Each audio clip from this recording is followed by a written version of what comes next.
Kita nak masih mendapatkan penjelasan lanjut mengenai perkembangan terkini penularan COVID-19 dalam negara bersama Menteri Kesihatan Datuk Seri Dr. Adham Baba yang berada di talian ketika ini. Assalamualaikum Datuk Seri.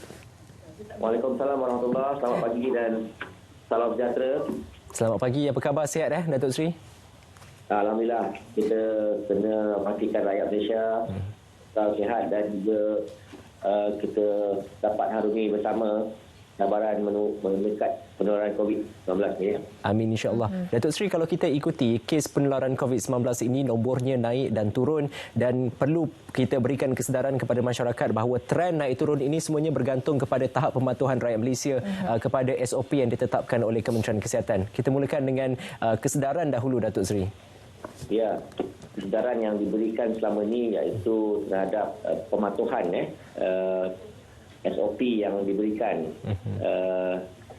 hanya patut dilaksanakan bukan saja di peringkat agensi atau kerajaan tetapi patut dilaksanakan di peringkat komuniti sebab itu kita perlu community engagement ataupun peranan komuniti sebagai mereka yang melindungi diri mereka sendiri dan terutama sekali pada golongan kumpulan yang vulnerable kumpulan yang mudah dijangkiti COVID-19 seperti golongan warga mas dan juga kanak-kanak Dan inilah perkara yang perlu diberi tumpuan kerana turun naiknya data setiap hari memang bergantung penuh kepada mereka yang datang bergejala dan mereka yang ada kontak rapat dengan sebelum ni mereka berada bersama pesakit COVID-19 itu sendiri.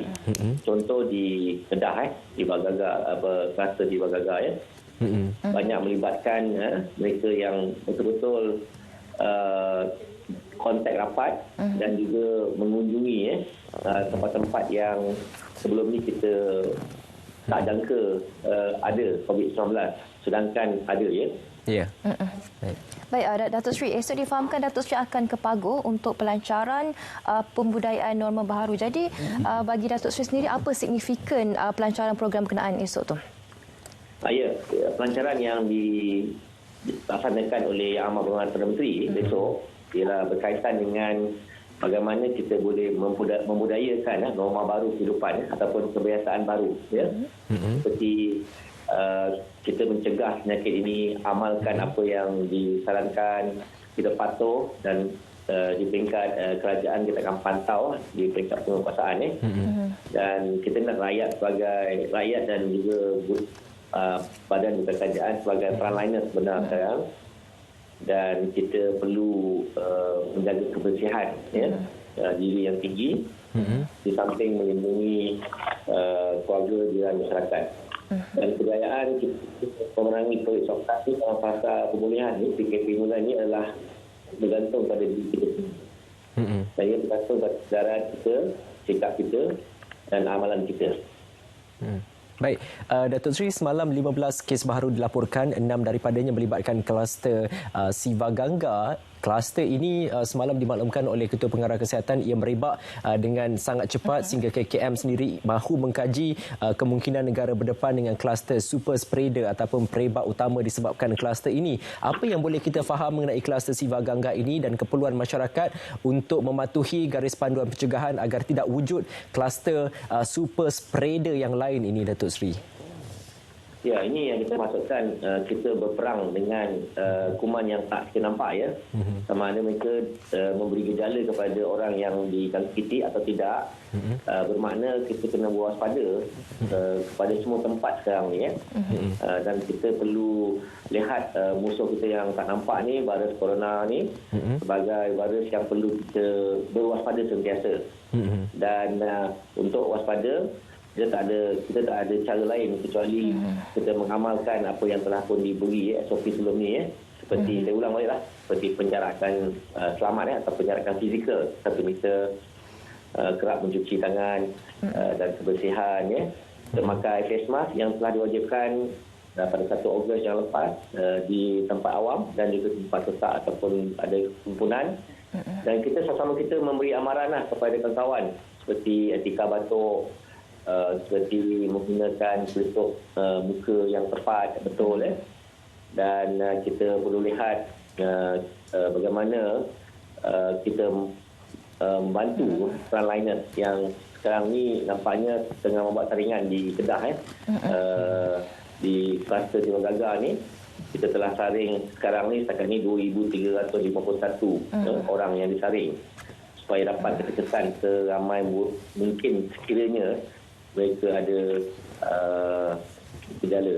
Dan saya nak maklumkan bahawa amalan kebiasaan baru perlu kita patuh dan kita tetap akan kawal padan kita masa-masa supaya mereka yang tak dapat dikesan di negara asal dapat kita terus kuarantin di pusat kuarantin yang kita tetapkan. Dan setiap minggu individu, komuniti termasuk kita semua tetap bertanggungjawab penuh untuk menekan penularan COVID-19. Baik, Datuk Seri, Pertubuhan Kesihatan Sedunia WHO mengatakan mungkin tiada vaksin COVID-19 ini. Jadi, adakah penjarakan fizikal, pemakaian pelitup muka boleh diumpamakan sebagai vaksin COVID-19? Ya, saya kami maklum banyak negara sedang membangunkan vaksin.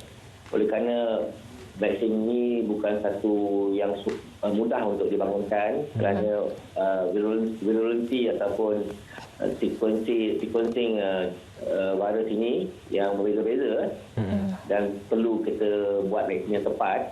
Dia perlu kita laksana seawal mungkin ini ialah apa yang dicadangkan sekarang inilah, iaitu face mask, penjarakan fizikal, kebersihan diri, amaran antara kita sama kita dan penjagaan kendiri terhadap ancaman wabak ini.